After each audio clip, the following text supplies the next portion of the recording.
Dear students, കഴിഞ്ഞ ക്ലാസ്സുകളിലായിട്ട് നമ്മൾ chapter 1 structure എന്താണ്, പോയിന്റർ എന്താണെന്നൊക്കെയാണ് പഠിച്ചത്. സ്ട്രക്ചർ എന്തായിരുന്നു? That is A derived data type and it's A collection of different type of related data items. പിന്നെ അതിന്റെ syntax പഠിച്ചു, എക്സാമ്പിൾ പഠിച്ചു. പിന്നെ നമ്മൾ ആ ചാപ്റ്ററിൽ പഠിച്ചത് പോയിന്റർ എന്തായിരുന്നു എന്നുള്ളതായിരുന്നു.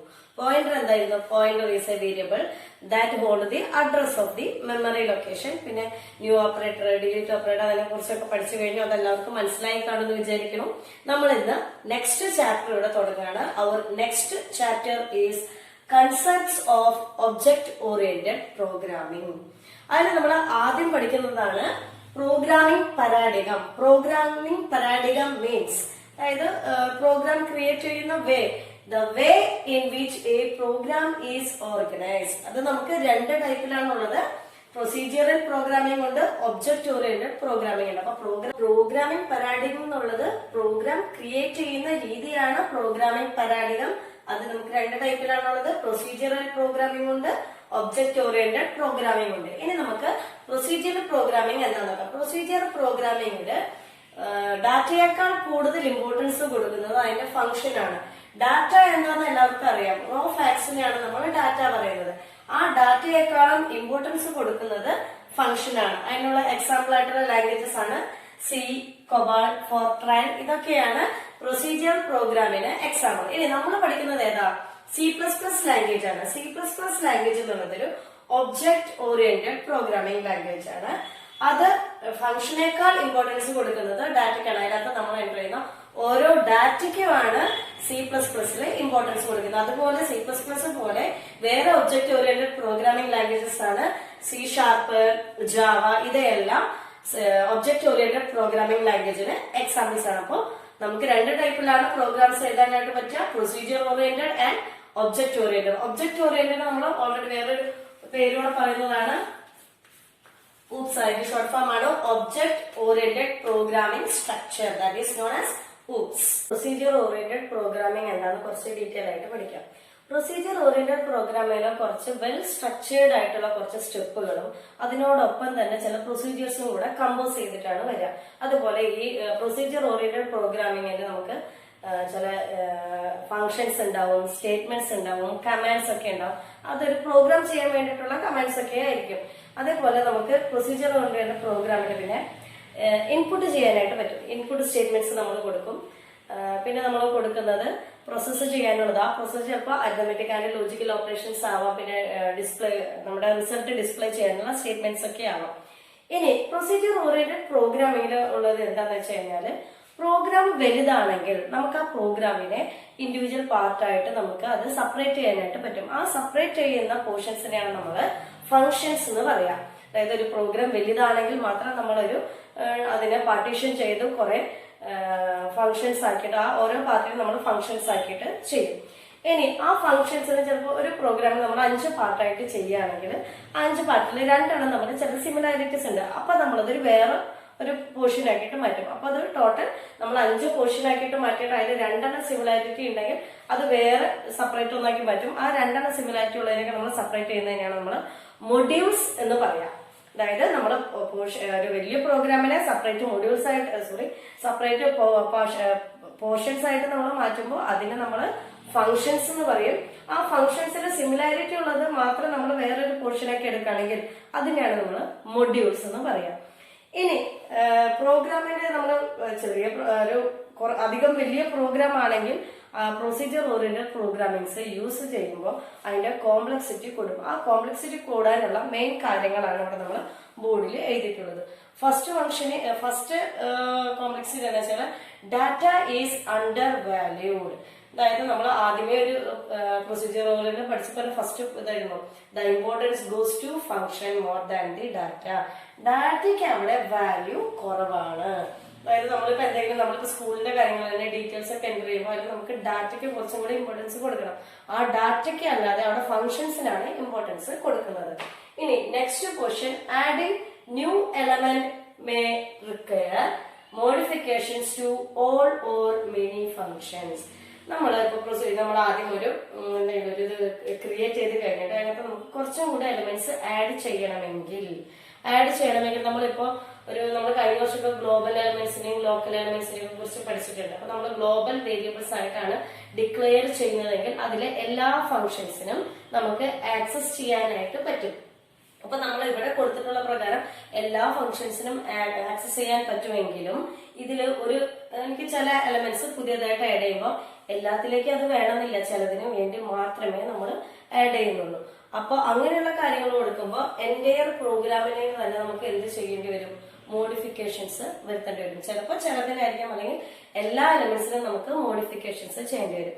അത് പ്രൊസീജിയർ ഓറിയന്റഡ് പ്രോഗ്രാമിംഗ് അതൊരു കോംപ്ലക്സിറ്റി അതിനെ കൂട്ടുകയാണ്. ഇനി third element creating new data type is difficult. നമ്മൾ പഠിച്ചിട്ടുള്ള ബേസിക് ഡാറ്റ ടൈപ്പ് ഏതൊക്കെയായിരുന്നു? ഇന്റ്, ഫ്ലോട്ട്, ക്യാർ, ഇതൊക്കെയായിരുന്നു നമ്മൾ ബേസിക് ആയിട്ട് പഠിച്ചിട്ടുള്ള നമ്മുടെ ഡാറ്റ ടൈപ്പുകൾ. അതിനും വിട്ട് പുതിയ ഏതെങ്കിലും ഡാറ്റ ടൈപ്പുകൾ ക്രിയേറ്റ് ചെയ്യുന്ന വെച്ച് കഴിഞ്ഞാൽ പ്രൊസീജിയർ ഓറിയന്റഡ് പ്രോഗ്രാമിംഗ് അതൊരു ഡിഫിക്കൽട്ട് തിങ് ആണ്. ഇനി last point provides poor real world modelling.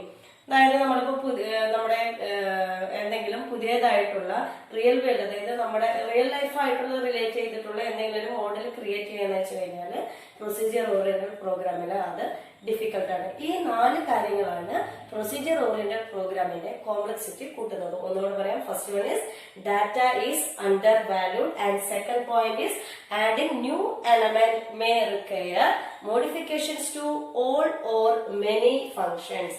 And third point is creating new data type is difficult. And the fourth point is provides poor real world modeling. ഇത്രയും 4 കാര്യങ്ങളാണ് നമ്മുടെ procedure oriented പ്രോഗ്രാമിലെ complexity കൂട്ടുന്ന 4 കാര്യം.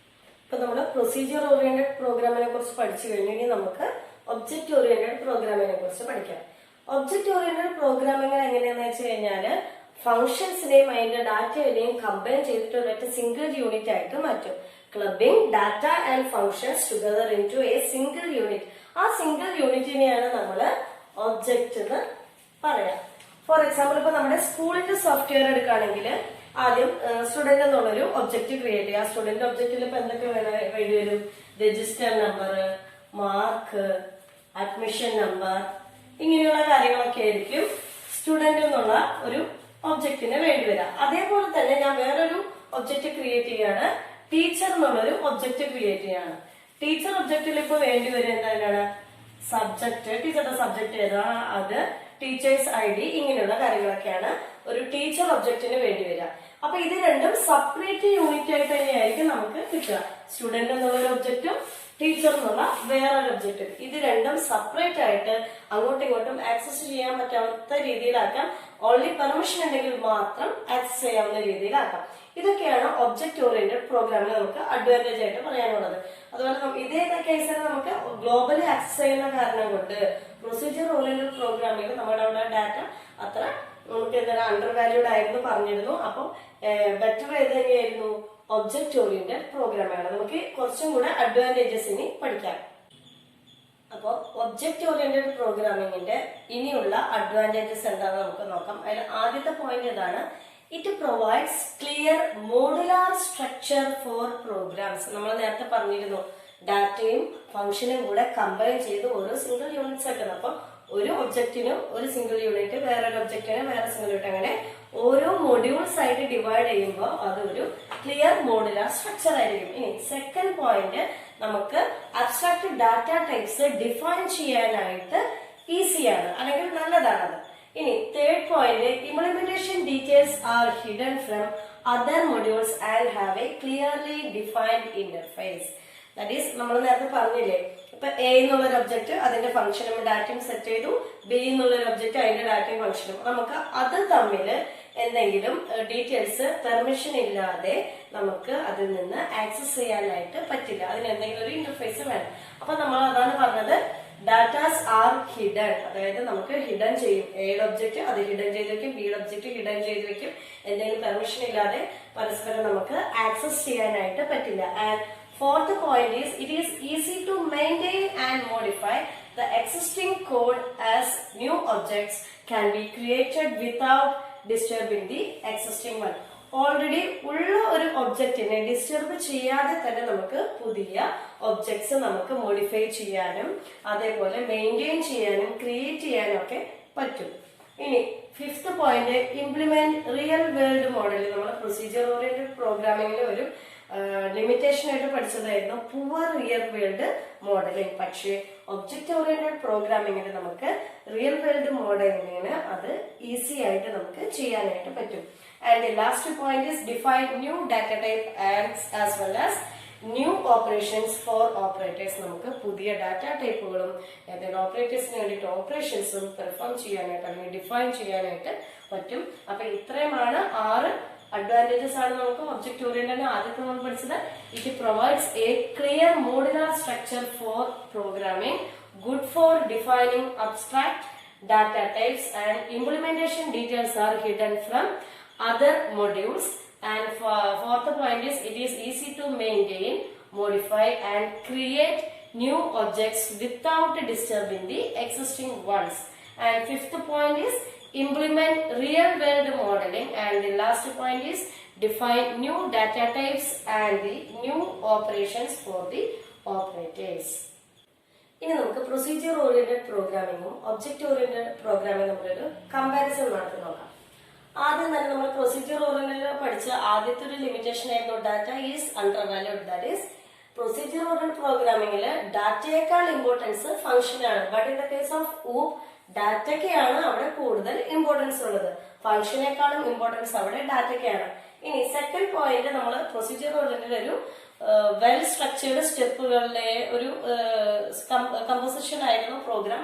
ഇവിടെ പ്രൊസീജിയറിനാണ് അപ്പൊ ഇമ്പോർട്ടൻസ് പോവുക. ഇവിടെ ഊപ്സിൽ നമുക്ക് പ്രൊസീജിയറിന് അധികം അതിന്റെ ഒരു സ്ട്രക്ചറിന് വലിയ ഇമ്പോർട്ടൻസ് ഇല്ല. ഇനി തേർഡ് പോയിന്റ്, നമുക്ക് പുതിയ ഡാറ്റ ടൈപ്സ് ക്രിയേറ്റ് ചെയ്യാൻ ഡിഫിക്കൽട്ട് ആയിരുന്നു പ്രൊസീജിയറിൽ. But in the case of OOP new data types നമുക്ക് ക്രിയേറ്റ് ചെയ്യാനായിട്ട് ഈസിയാണ്. ആൻഡ് ലാസ്റ്റ് പോയിന്റ്, പ്രൊസീജിയറിൽ നമുക്ക് റിയൽ വേൾഡ് സിറ്റുവേഷൻസ് മോഡൽ ചെയ്യാനായിട്ട് ഡിഫിക്കൽട്ട് ആയിരുന്നു. But in the case of OOP real world situations create ചെയ്യാൻ അല്ലെങ്കിൽ ഡിഫൈൻ ചെയ്യാൻ നമുക്ക് ഈസിയാണ്. അപ്പൊ ഇതാണ് അതിന്റെ ഒരു കമ്പാരിസൺ സ്റ്റഡി. അപ്പൊ നമ്മൾ ഈ ചാപ്റ്ററിൽ ഇപ്പൊ സ്റ്റാർട്ടിങ്ങിൽ ആദ്യം പഠിച്ചത് എന്തായിരുന്നു? പ്രോഗ്രാമിംഗ് പരാഡിക ആയിരുന്നു. പ്രോഗ്രാമിംഗ് പരാഡിക എന്താണ്? The way in which create a program. ഒരു പ്രോഗ്രാം ക്രിയേറ്റ് ചെയ്യുന്ന രീതിയാണ് പ്രോഗ്രാമിംഗ് പരാഡികം. 2 ടൈപ്പിലാണ് നമ്മൾ പഠിച്ചത്, പ്രൊസീജിയർ ഓറിയന്റഡും പ്രോഗ്രാം ഒബ്ജക്ട് ഓറിയന്റഡും. പ്രൊസീജിയർ ഓറിയന്റഡിൽ അതിന് കുറച്ച് ലിമിറ്റേഷൻസ് എന്തൊക്കെയായിരുന്നു? ഡാറ്റ അണ്ടർ വാല്യൂഡ് ആണ്, പുതിയ ഡാറ്റ ടൈപ്പ് ക്രിയേറ്റ് ചെയ്യാൻ ഡിഫിക്കൽട്ട് ആയിരുന്നു, ഇമ്പോർട്ടൻസ് ഫംഗ്ഷനേക്കാൾ കൂടുതൽ നമ്മൾ ഡാറ്റയ്ക്ക് കൊടുത്തിരുന്നു, പിന്നെ അതുപോലെ ന്യൂ ഡാറ്റ ടൈപ്സ് ക്രിയേറ്റ് ചെയ്യാനൊക്കെ നമുക്ക് ഡിഫിക്കൽട്ട് ആയിരുന്നു. അതിനുശേഷം നമ്മൾ ഒബ്ജക്ട് ഓറിയന്റഡ് പ്രോഗ്രാമിംഗ് പഠിച്ചു. അതിനകത്ത് ഓരോ ഡാറ്റയും ഫംഗ്ഷനും കൂടെ കമ്പൈൻ ചെയ്തിട്ട് ഒരു സിംഗിൾ യൂണിറ്റ് ആക്കും. ആ സിംഗിൾ യൂണിറ്റിനെ നമ്മൾ ഒബ്ജക്ട് എന്ന് പറയും. അതിന് നമ്മൾ കുറച്ച് എക്സാമ്പിൾ ഒക്കെ ടീച്ചർ ഒബ്ജക്റ്റും സ്റ്റുഡന്റ് ഒബ്ജക്റ്റ് എന്നുള്ള എക്സാമ്പിൾസ് ഒക്കെ പറഞ്ഞിരുന്നു. പിന്നെ ഊപ്സിന്റെ കുറച്ച് അഡ്വാൻറ്റേജസും ലാസ്റ്റ് ഇയർ നമ്മൾ അതിന്റെ രണ്ടൊരു കമ്പാരിസൺ സ്റ്റഡിയും നടത്തിയിരുന്നു. ഇനി അടുത്ത ക്ലാസ്സിൽ നമുക്ക് ഊപ്സിന്റെ അതായത് ഒബ്ജക്ട് ഓറിയന്റഡ് പ്രോഗ്രാമിങ്ങിനെ കുറിച്ച് ബേസിക് കൺസെപ്റ്റ്സിനെ കുറിച്ച് പഠിക്കാം. അപ്പൊ നമുക്ക് അടുത്ത ക്ലാസ്സിൽ കാണാം. Thank you students.